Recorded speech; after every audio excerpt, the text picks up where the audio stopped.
Welcome to Happy Bahay, Happy Buhay. Itong umaga po na to, favorite ni Bong ang ating topic. Maraming may gusto At dyan. favorite din ng mga asawang lalaki. Yes. Diba? Ang topic po natin, the benefits of physical intimacy. Mabuhay ang mga kalalakihan. Yes. Alam niyo ho ba that physical intimacy in marriage can be good for your health? Amen. Alam mo ba yan, honey? Hindi lang daw ito nakakapagpaningning ng ating mga mata o Uy. nakakapagparosas ng ating mga pisngi. Hindi lang ito nakakapaglagay ng ngiti sa ating mga labi. Yan. Pero marami din daw health benefits ang sex, di ba? Yun. Sa mag-asawa. Gusto mong malaman kung ano yung number one health benefit nito? Sige, honey. Unang-una, honey, no? Ang minister time po na tinatawag natin is very important. Yes. Yan po yung pagiging intimate ninyo sa inyong mga asawa.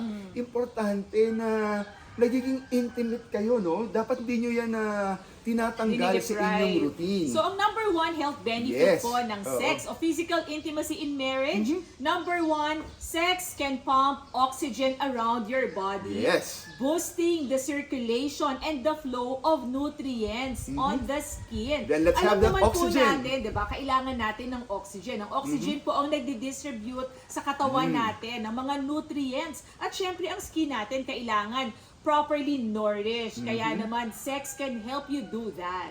Kaya ba maganda ang skin mo, Yes, honey? glowing.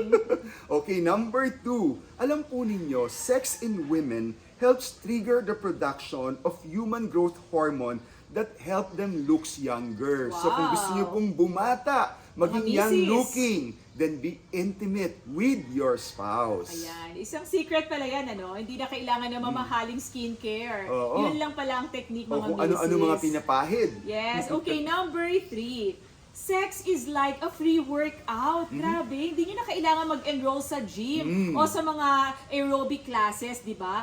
Sex can help you burn calories. Yun. It can help you increase your heart rate para mas lalo kang makaburn. Mag-pump ang mga puso. At syempre, ito pa, nakaka-shape daw ng katawan Yan. ang sex, honey. Yan yung Kaya sinasabi naman, ko, honey, na ini-enhance oo, namin kayo by mga doing misis, that. kung gusto na maging curvy ang katawan, di ba? You know the answer. Tama. At ika-4, alam niyo po ba that it is an expensive way to relieve stress and kills pain? Yes, you heard me right. Kunyari, masakit ang ulo ninyo. Di ba? Hindi nyo na kailangan mag-pop ng mga painkillers. You just need to be intimate with your spouse. Yes. Then you will see kung paanong mawawala yung mga sakit ng ulo na yan. Alam niyo po, God wants us not to deprive each other of physical intimacy. Amen. Nais po ng Panginoon to bring healing, not only to our physical bodies, but also to our relationship as well. Yes, lagi po nating tandaan ng mag-asawang sabay manalangin.